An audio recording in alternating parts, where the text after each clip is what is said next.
आज मैं जैसे ही सुबह सुबह उठी तो पड़ोस से किसी की चिल्लाने की आवाज़ आ रही थी।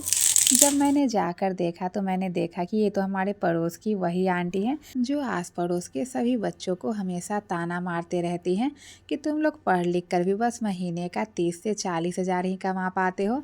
और एक मेरा बेटा है जो 5वीं में 5 बार फेल होकर भी इतना बड़ा यूट्यूबर बना कि वो हर महीने एक नया घर खरीद सकता है। लेकिन आज आंटी ना तो किसी को ताना मार रही थी और ना ही किसी की तरफ देख रही थी।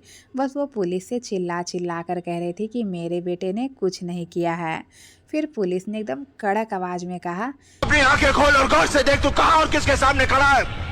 कि जज साहब के पास इतना खाली टाइम तो नहीं है कि वे किसी भी बेकसूर इंसान को अपने पास बुलाएंगे। फिर मैं भी इस बात को सोचते सोचते अपने घर चली आई कि आखिर आंटी के बेटे ने क्या गलती की होगी जिसकी वजह से उसे पुलिस पकड़ कर ले गई।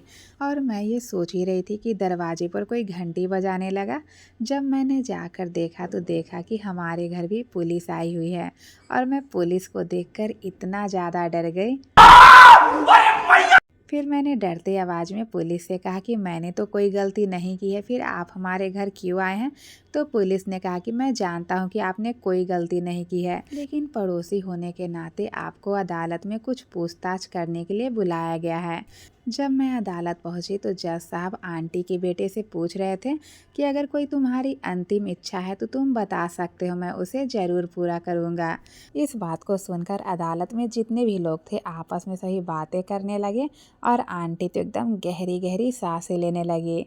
फिर आंटी के बेटे ने जज साहब से कहा कि मैं एक यूट्यूबर हूं और मेरी अंतिम इच्छा ये है कि आप मेरे चैनल को सब्सक्राइब कर दें, इसे ज़्यादा से ज़्यादा शेयर करें, लाइक करें और आप बेल आइकन को प्रेस कर लें ताकि मेरे ऊपर जाने के बाद भी जब मैं वीडियो बनाऊं तो उसकी नोटिफिकेशन सबसे पहले आपको मिल सके।